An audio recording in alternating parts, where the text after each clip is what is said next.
ഒരു കുക്കറിലേക്ക് അരിഞ്ഞു വെച്ചിരിക്കുന്ന ബീറ്റ്റൂട്ട്, സവാള, 1/2 ടേബിൾ സ്പൂൺ മുളക് പൊടി, 1/2 ടേബിൾ സ്പൂൺ മല്ലിപ്പൊടി, 1 നുള്ളു മഞ്ഞൾപ്പൊടി, 1 ടേബിൾ സ്പൂൺ ഉപ്പ്, ആവശ്യത്തിന് വെള്ളം ചേർത്ത് നന്നായിട്ട് വേവിച്ചെടുക്കുക.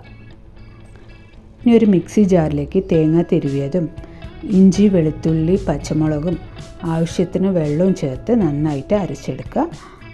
ഇനി അതിലേക്ക് ഒരു ചെറിയ കഷ്ണം പട്ട, 1 ഏലക്ക, 2 കരയാമ്പൂ, 1 നുള്ള് പെരുംജീരകം, ആവശ്യത്തിന് വെള്ളം ചേർത്ത് ഒന്നുകൂടെ നന്നായി അരച്ചെടുക്കുക. അപ്പോഴത്തേക്കും നമ്മളുടെ ബീറ്റ്റൂട്ട് നന്നായി വെന്ത് വന്നിട്ടുണ്ട്. ഇനി ഒരു പാനിലേക്ക് 2 ടേബിൾ സ്പൂൺ എണ്ണ ഒഴിച്ച് കടുക്, കറിവേപ്പില, വറ്റൽമുളക് ഇട്ട് വഴറ്റി അതിലേക്ക് വേവിച്ച ബീറ്റ്റൂട്ടും തേങ്ങ അരച്ചതും ആവശ്യത്തിന് വെള്ളം ചേർത്ത് നന്നായിട്ട് മിക്സ് ചെയ്യുക.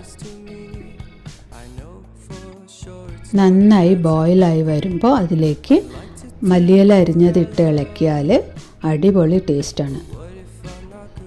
ബീറ്റ്റൂട്ട് മാത്രം ഇട്ട് വെജിറ്റബിൾ കുറുമ ഇത്രയ്ക്ക് ടേസ്റ്റ് ഉണ്ടാവുമെന്ന് ഞാൻ ഒരിക്കലും വിചാരിച്ചില്ല.